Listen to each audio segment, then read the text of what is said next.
Hello, welcome back to Math Time with Professor Prime, and I am your host as always, Professor Prime. Math is not infallible. Question everything. Let's get into it. So, math is not infallible. When I think about math, I feel like there's a universal level where math happens out there in the universe, and that's just what's going on, right? And then I feel like there's math in a more academic sense where we try to make sense of what's going on, right? We have math as we know it in that academic context. And that's something that has grown over time, something that has developed.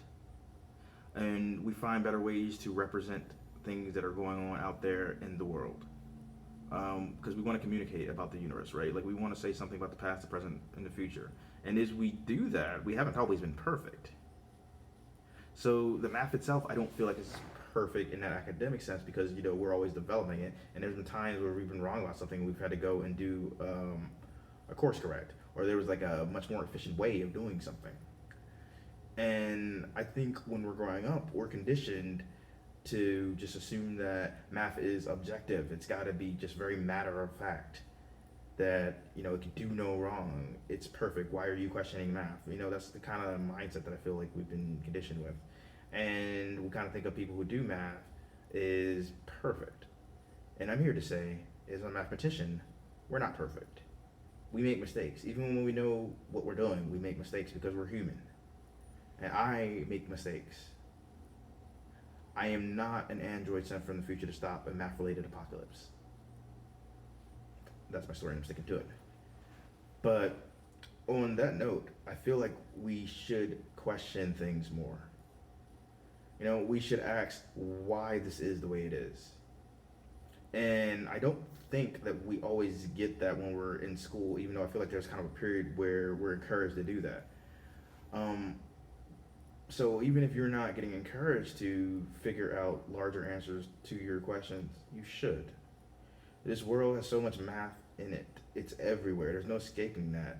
You don't have to fear it, and it can empower you. But as you feel empowered by it, I feel like part of the real cool thing with math is that you can question it. You're supposed to. If no one questioned it, it'd just be stagnant. If no one questioned what we did with it, there'd be no zero, there'd be no negative numbers, or at least we wouldn't have a way to talk about those things in more efficient manners.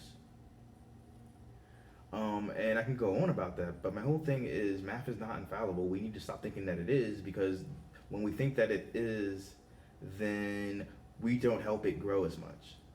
And when we think that it is, then if we don't understand something or something is wrong and we can't perceive it, then we assume that we're the problem, and we're not. So yeah, math isn't infallible, and you should question everything. Why does this happen? Hey, why am I even making this video? Question it. Question yourselves, question the world. Help it be better through inquisition. That being said, I'll see you in the next video. Professor Prime out.